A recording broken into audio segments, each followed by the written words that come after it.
Jusqu'ici, tout ce qu'on a fait, c'était des calculs avec des opérateurs, soit des opérateurs arithmétiques, plus, moins, multiplier, etc., qui renvoient des nombres, soit des opérateurs logiques, avec des supérieurs, inférieurs, ce genre de choses-là, qui retournent des vrais faux ou des choses comme ça.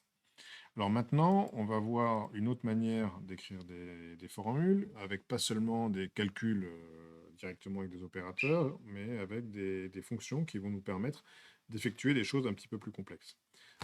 Parce que jusqu'à maintenant, si on voulait par exemple faire la somme des populations de toutes les régions, on aurait dû écrire égale B2 plus B3 plus B4 plus B5, c'est très très rébarbatif. Alors pour faire ça, je ne vous cache pas que le plus rapide à faire, c'est de ne pas écrire la formule à la main, mais d'aller dans l'onglet formule, d'appuyer ici, de cliquer ici sur l'outil qui permet de faire une somme automatique. Quand on fait ça, Excel va essayer de deviner qu'on va faire une somme de tout ce qu'il y a au-dessus, et donc il va faire le nécessaire pour que ça fonctionne. Donc là, effectivement, en faisant la somme automatique, on se retrouve avec ce qu'il faut. Alors, si on fait la même chose et qu'on voulait une moyenne, par exemple, mettons que la case d'en dessous, je veux une moyenne, ben, ce que je peux, c'est déplier le truc et dire, voilà, maintenant je veux une moyenne. Et donc, quand je veux une moyenne, j'applique sur moyenne et je me retrouve avec une moyenne qui se trouve être erronée. Hein. La moyenne, en réalité, elle devrait être à peu près 2 fois moins importante. Pourquoi? Parce que, en fait, ça n'est qu'une aide à la saisie. Et tout ce que ça fait quand on appuie sur ces choses-là, c'est que ça écrit une fonction.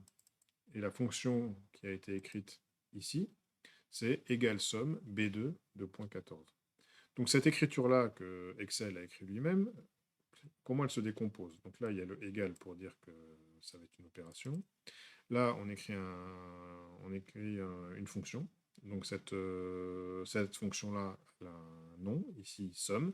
Si on veut la documentation de la fonction en question, à l'intérieur d'Excel, on peut cliquer sur cet hyperlien, et en cliquant sur cet hyperlien, on a une aide en ligne qui s'affiche, on a une aide qui s'affiche et qui nous dit comment fonctionne cette opération-là.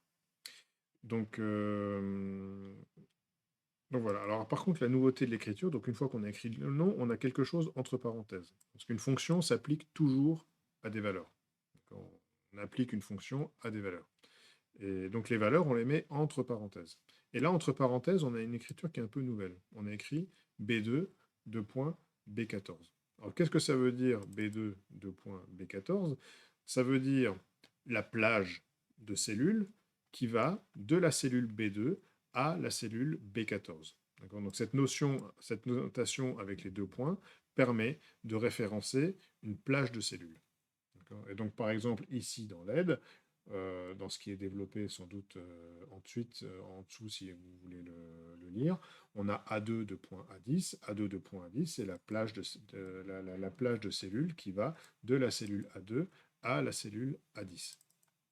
Donc ici, si on avait voulu autre chose, hein, on aurait très bien pu cliquer ici, descendre, et on a une autre plage de cellules qui s'affiche. On peut aller vers la droite ou vers la gauche. Dans tous les cas, ça fera un rectangle entre la cellule de départ et la cellule d'arrivée, et ce rectangle-là, c'est la plage de cellules en question. Bon, nous, dans le cas qui nous occupe là en ce moment, on veut bien B2 de point B14. Alors ici, qu'est-ce qui s'était passé? Excel, en fait, il avait mal deviné. Hein. Il s'est dit, bon, bah, pour lui rendre service, je vais écrire la formule qui fait la moyenne de tout ce qu'il y a au-dessus. Alors la moyenne de tout ce qu'il y a au-dessus, du coup, il avait mis B15 dedans. Donc nous, ça ne nous convenait pas, et en réalité, ce qu'on voulait, c'était B14. Voilà. Du coup, là, on a le bon résultat. Notez que cette notation-là, avec les plages, on peut aussi mettre des dièses. D'accord. Et donc, quand on met des dièses, soit sur les colonnes, soit sur les lignes, ou soit sur les deux, ça veut dire qu'on dit, ben, la plage qui est de B en relatif, exactement 2, B en absolu, enfin exactement B, et puis 14 en relatif. Donc toutes les notions qu'on a vues avant sur référence relative et référence absolue valent pour les plages. D'accord, on peut faire des références mixtes, etc. La seule différence, c'est que finalement, une plage est définie par deux cellules. Donc les deux cellules en question, on peut les définir de manière relative ou de manière absolue, comme on veut. Ce qui fonctionne aussi, hein, c'est les copier-coller. Donc quand on fait des copier-coller, ça marche. Pourquoi ça marche? Parce que là, en fait, hein, j'ai des références qui sont relatives. Donc comme j'ai une référence qui est relative, et ben, finalement, les B sont transformés en C, puis en D, puis en E. Donc les choses ont bien fonctionné. Donc ici, si je veux une somme, une autre manière de faire, si on ne connaît pas la fonction, on peut s'aider soit de ce petit bouton-là, hein, qui est le même qui fait la même chose que celui-là. Donc là, ici, je vais insérer une fonction. Donc là, à partir de là, j'ai des facilités de recherche où du coup, je peux trouver les fonctions là, qui sont sur les dates et les heures, etc. À chaque fois que j'ai quelque chose, je peux appuyer là, sur Add sur la fonction et ça va me retourner ça va m'ouvrir une page web. Bon, ça, là, ça ne sera pas à l'intérieur de l'outil, donc je ne vais pas le faire, mais ça ouvrirait une page web. On a aussi des fonctions de recherche. Donc ici, là, je recherche une somme. Donc des fonctions qui sont proches de somme, il y en a plein. Ici, on veut la fonction simple, hein, qui fait les sommes. Et du coup, je la sélectionne. Quand je la sélectionne, je me retrouve avec une interface qui va m'aider à saisir ma formule. Bon, parce qu'il y a des fonctions avec beaucoup d'arguments, les arguments sont un petit peu complexes, il faut comprendre, il faut lire la doc, c'est un petit peu compliqué. Et donc dans ces cas-là, bon là c'est pas très très utile, mais dans les cas un petit peu plus complexes, ça l'est plus. Donc ici par exemple, je peux dire que mon premier argument, c'est celui-là. Et je vais faire la somme avec toutes les plages qui vont, avec toutes les cellules qui sont dans la plage B2 2.E2. Donc quand je fais ça, je valide. Et en validant, j'ai effectivement la somme qui va bien. Bon, celle-là, je vais la faire plus rapidement. Donc je vais faire, parce que je connais la fonction. Donc comme je connais la fonction, je vais directement. Voilà, et voilà. Et ici, on a les totaux. Et ici, on a les moyennes. Tout ce qui se retrouve être des sommes, je vais vouloir le mettre en bleu. Donc là, pour sélectionner ces trucs-là, j'ai simplement pris la ligne 15, j'ai appuyé sur la touche CTRL, et en laissant la touche CTRL appuyée, j'ai sélectionné F. Bon, et donc toutes ces choses-là, du coup, je vais les écrire en bleu. Toutes ces choses-là, toujours avec CTRL, je vais les écrire en vert si je veux avoir une mise en forme un petit peu colorée. Voilà, et ensuite, si ça et ça, je les veux centrer, ben je les centre. Donc là, j'ai répondu à la question, mais bon, au-delà de répondre à la question, il y a quand même quelque chose qui mérite d'être noté. Ce que vous voyez là équivaut pour toutes les fonctions, hein. Ici, sum, on vous donne deux exemples.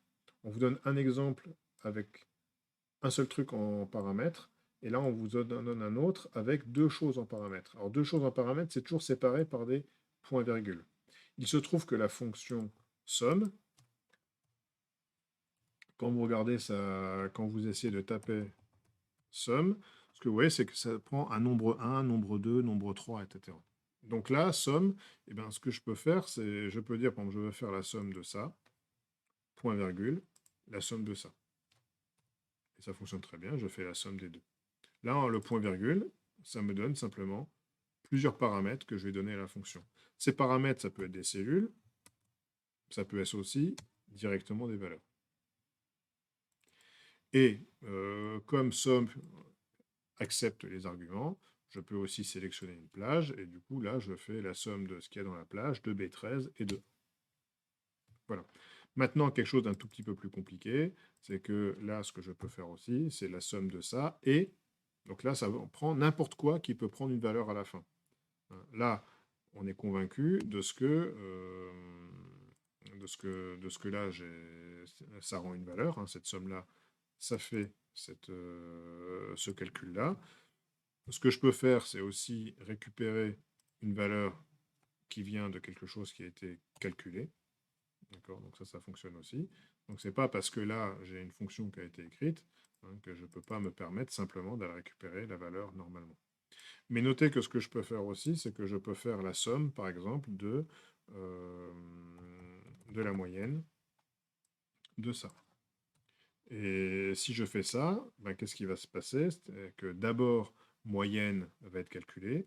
Donc d'abord, il va calculer la moyenne de D, comme ça, de D12,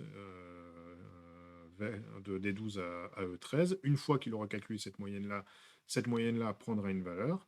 Et cette valeur-là va être interprétée comme un des arguments de la fonction somme. Donc on peut imbriquer facilement les fonctions les unes dans les autres pour obtenir des résultats. Voilà. Donc là, vous en savez plus sur les fonctions dans la suite, des capsules, parce que dans la suite des capsules, on va beaucoup utiliser des fonctions un petit peu spécifiques. Alors à chaque fois, on ne va jamais les détailler toutes, parce qu'il faudrait des cours beaucoup trop longs. Ce cours-là, ça n'est qu'un cours pour vous donner un petit peu les bases, hein. Ensuite, ce qu'il faut, c'est être capable effectivement d'aller regarder des documentations, aller rechercher des fonctions. Il faudra que vous développez une certaine autonomie pour acquérir de l'expérience. Il ne peut pas y avoir de formation qui passe en revue l'entièreté des fonctions Excel. Ça, c'est pas possible.